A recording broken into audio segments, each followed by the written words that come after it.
নমস্কার বন্ধুরা। বাবা সকাল থেকেই বলছিলেন যে পাকা কাঁঠালের একটা সুবাস আসছে। সেই সুবাসের সূত্র ধরে আমি খুঁজে বের করতে চলেছি আজ কোন কাঁঠালটি পেকেছে বছরের প্রথম। এই দিক থেকেই মিষ্টি গন্ধটা পাচ্ছি। তো আমরা এখন দেখি কোথায় হতে পারে সেই কাঁঠাল। তো আমরা একটু পরিণত দেখে চেক করব।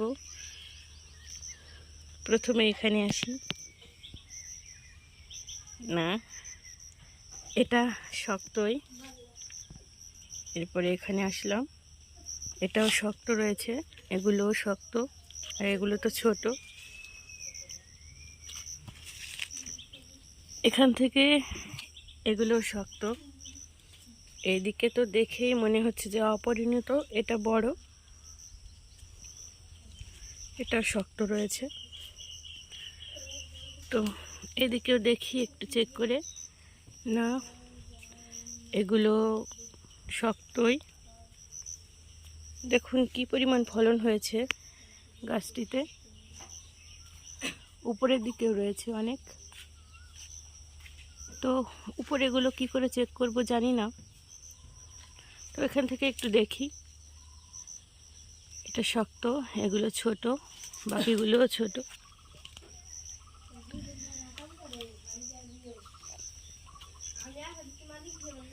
এখানে এগুলো, এটা বেশ বড় কিন্তু শক্ত রয়েছে।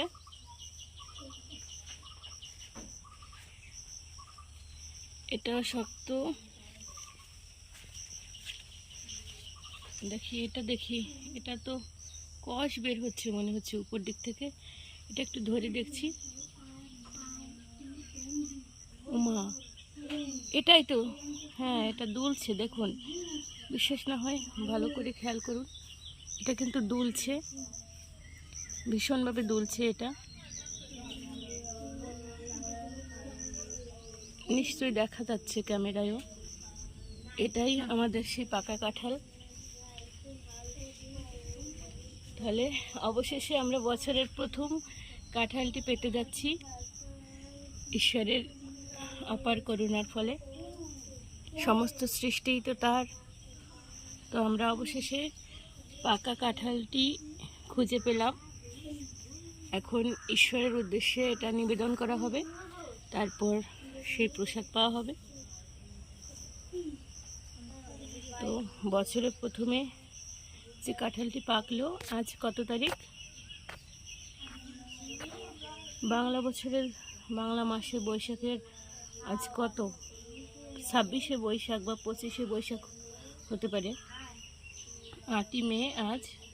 তো আমাদের গাছে প্রথম কাঁঠালটি পেকেছে, ভীষণ ভালো লাগছে। তো সকলে ভালো থাকবেন।